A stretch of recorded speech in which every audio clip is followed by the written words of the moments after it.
दोस्तों नमस्कार, Avinash official math में आपका स्वागत है।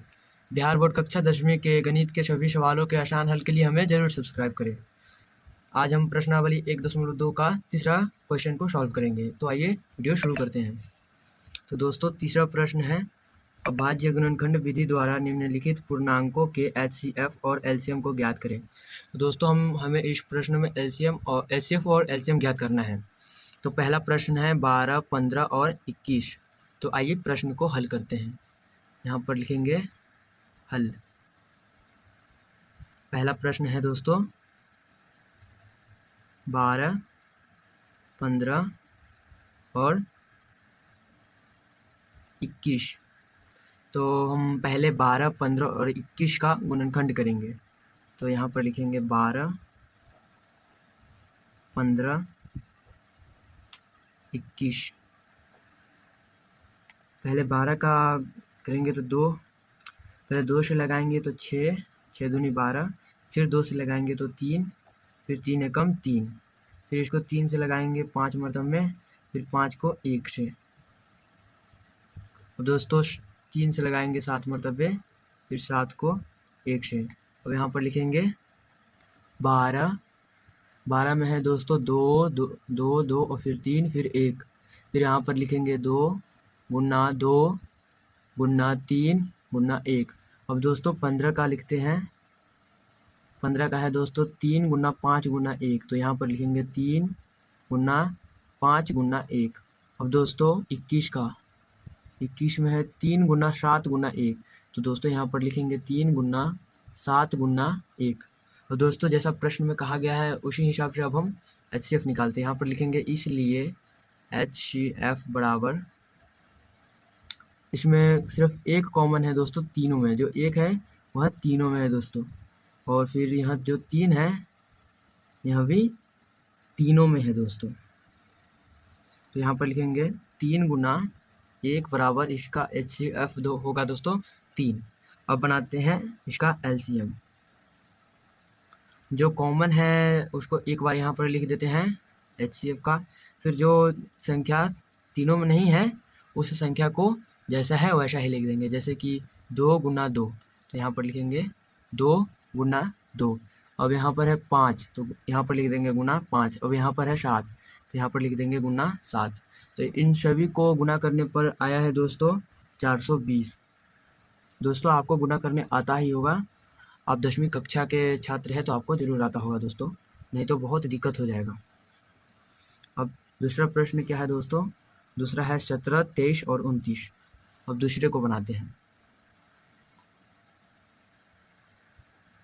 17, 23 और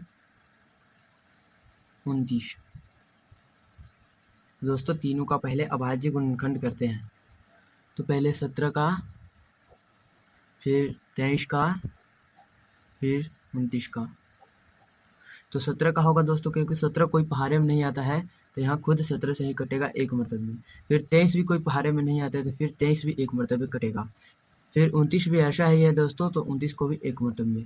फिर लिख देंगे 17 बराबर, फिर 23 बराबर, फिर 29 बराबर। 17 बराबर है दोस्तों 17 गुना 1, फिर 23 बराबर है 23 गुना 1, फिर 29 बराबर है 29 गुना 1। तो दोस्तों यहाँ पर लिखेंगे इसलिए HCF बराबर। तो दोस्तों इसमें सिर्फ एक कॉमन है तो इसका HCF होगा 1। अब यहाँ पर LCM बनाते हैं। LCM बराबर, दोस्तों जो कॉमन है उसको पहले लिख देंगे, उसके बाद जो कॉमन नहीं है उसको जैसे वैसे ही लिख देंगे। तो यहाँ पर है 17, फिर यहाँ पर है 23, फिर यहाँ पर है दोस्तों 29। तो दोस्तों यहाँ प्रश्न का जो है गुना कर लेते हैं पहले। तो इसका गुना करने पर आएगा दोस्तों इसका आंसर 11,339। तो हमारा दूसरा प्रश्न भी बन चुका है दोस्तों। अब तीसरे प्रश्न पर आते हैं। तीसरा प्रश्न हमारा क्या है दोस्तों? 8, 9, 25। तो आइए तीसरा प्रश्न बनाते हैं।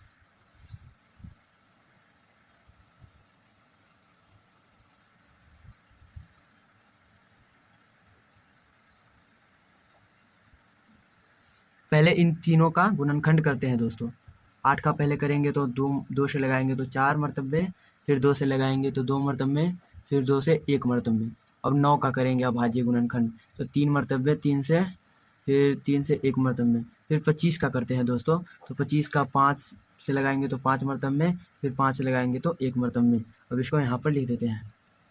8 बराबर क्या है दोस्तों, 2 गुना 2 गुना 2 गुना 1, तो यहाँ पर लिखते हैं 2 गुना 2 गुना 2 गुना 1। अब 9 है दोस्तों, अब 9 के लिखेंगे 3 गुना 3 गुना 1, तो यहाँ पर लिखेंगे दोस्तों 3 गुना 3 गुना 1।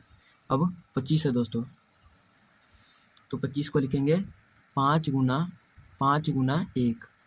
तो दोस्तों यहाँ पर लिखेंगे इसलिए HCF बराबर, तो दोस्तों इसमें इसमें है जो एक ही सिर्फ कॉमन है, तो सिर्फ एक को ही HCF है, तो इसका पूरा HCF सिर्फ एक ही है दोस्तों। अब LCM बनाएंगे। HCF 1 है दोस्तों, तो इसमें सिर्फ एक ही तीनों में कॉमन है 1, तो 1 लिख देंगे। अब इसमें कोई कॉमन नहीं है तो जैसे है उसको वैसे ही लिख देंगे। तो यहाँ है 4 गो, नहीं सर सॉरी 3 गो 2 है, तो यहाँ पर लिखेंगे 3 गो 2। अब उसके बाद यहाँ पर 2 गो 3 है, तो यहाँ पर 2 गो 3 लिख देंगे। फिर 2 गो 5 है, तो फिर 2 गो 5 लिख देंगे। अब इन सभी का जो गुना होगा दोस्तों, तो इन सभी का जो गुना होगा दोस्तों, तो 1800। हमारा तीसरा प्रश्न भी बन चुका है दोस्तों। तो हमारा तीसरा प्रश्न आज समाप्त हुआ। तो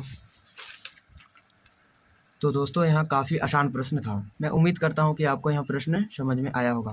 अगर आप इसका पहले वाला वीडियो नहीं देखे हैं तो अविनाश ऑफिशियल मैथ के प्लेलिस्ट में जाकर पहले वाला वीडियो ज़रूर देखें।